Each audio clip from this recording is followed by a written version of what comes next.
Picture this. It's the big game. The living room is perfect. Nachos in the center, the kids in their jerseys, that lucky blanket folded just so, and you finally bring your new partner home. They walk in wearing the rival team's cap, loud and proud. The youngest looks up, brow furrowed. Welcome to Danny's Den. I'm Danny. And today, we will dive into the real-life intersection of love, parenting, sports, and a little bit of law. Let's chat. If you stay with me for the next 10 minutes, I'll give you short scripts for awkward conversations, a checklist to keep the kids' routine steady, and a playlist trick that actually helps families land on neutral ground. Plus, we'll talk about what really matters if you worry about court. No legalese, plain practical sense. Okay, first, a quick story. Because I want this to feel lived in, not theoretical. A listener told me she brought her new boyfriend to a Sunday game. He showed up in the rival cap. The ex texted, "Who's that?"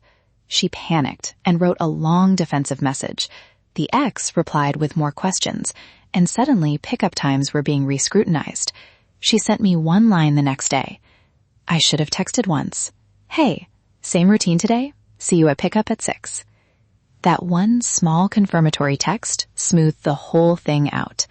Small moves matter. Here's the thing about relationships and rival fans. Honesty up front saves a lot of messy follow-ups. Try a line like this. I love that you bring energy. Our kids have certain game rituals. Can we talk about how we handle Sunday here? Frame it as protecting the kids' routine, not policing your partner's fandom. People soften when it's about the kid's stability, not a scoreboard. And if tensions flare, have a tiny script ready so you don't improvise from adrenaline. Try, I get that you love your team. I do too, but the kids need this routine. Can we find a compromise for game day? Short, neutral, and solution-focused. It hands the conversation back to problem solving, which most people prefer. Also, call this self-care or emotional housekeeping. If you notice rival colors make you prickly, say that to your partner privately. I noticed I get tense about this. I'm working on it. That kind of vulnerability invites cooperation instead of competition, and that's the dynamic you want when you're blending lives around kids. Now, let's talk about introducing a new partner to kids without turning it into a production. Keep it small and predictable.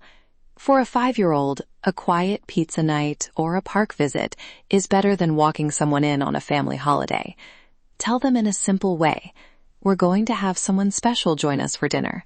They'll be kind and we'll still do bedtime at 7. That predictability is everything for children. Make a few rituals non-negotiable. Bedtime stories, the pregame snack, the lucky blanket on the couch. Explain to your partner why these matter. Not as rules to control them, but as anchors for the kids. And do a little practical record keeping. Confirm pickup and drop-off times in a shared calendar or a quick text.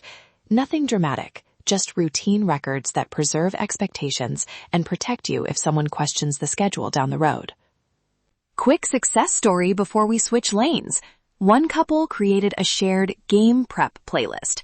When the playlist starts, the kids know it's time to put away screens, get snacks, and sit on the couch. The new partner swapped a few songs in, the kids liked them, and now those songs are their cue. Music created the ritual, not the jersey. Small rituals, big payoff. I want to address a worry I hear all the time. A common line is, if my partner wears the wrong jersey, it can affect custody. I get why people worry. It feels symbolic. But that's not how courts decide custody. The focus is on parental fitness, stability, and the child's best interests, not team loyalty. What can actually matter are things that threaten safety or stability. Substance abuse, neglect, exposing kids to dangerous behavior, or repeatedly disrupting agreed parenting time. If someone is skipping exchanges, making threats, or creating unsafe situations, those are the facts courts care about. So document real problems, not feelings. If you ever see red flags, consistent refusal to follow court-ordered parenting time, threats, or dangerous conduct, get legal advice. But don't rush to a lawyer for every tiff. Often, clear communication and a short agreement fix things faster and less painfully than litigation. Courts like to see parents try to cooperate when possible.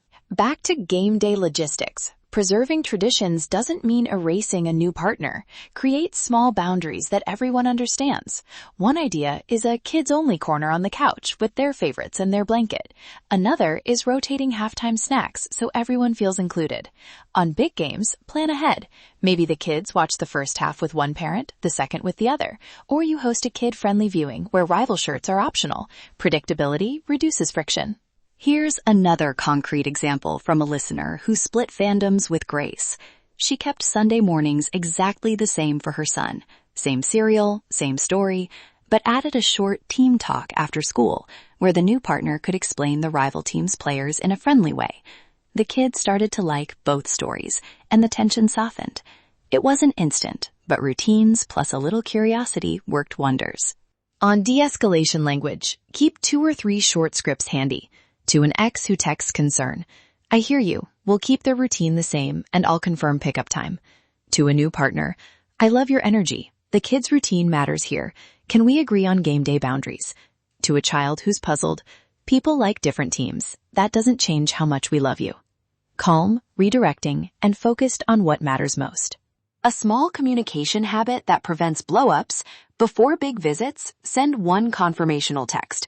Something like, same plan today, kids at grandma's until 3, pick up at 6. Partner will be with me. All good? That single line removes ambiguity and gives everyone a shared fact to work from. Now, let's get back to music for a second, because people underestimate how powerful it is. Build a neutral family playlist. 80s, 90s, early 2000s hip-hop and R&B tend to cross generations. Use it as a signal. Playlist on equals transition time. Over a few weeks, songs become cues. Put on the mix, and the kids know it's time to switch gears. It creates new rituals that don't depend on which team wins. All right, here's the heart of it. The things to keep front and center. Protect routines first, because kids need predictability. Use short, neutral scripts to turn rivalry into compromise. Keep simple records of actual problems. And use ritual, like a shared playlist, to create new, comfortable rhythms that belong to your family. Those moves will get you farther than symbolic battles over colors. If this episode helped you spot one small change you can make for calmer game days or kinder conversations, please subscribe to Danny's Den. I drop tips like this every week about law, love, sports, and pop culture. And if you have a specific legal issue you need help with, send me a direct message or email, Danielle@thelegalassistancecenter.net, to book a free 30-minute consultation to see if I can help. You can also leave a comment. I read them. Let's chat. Thanks for listening to Danny's Den.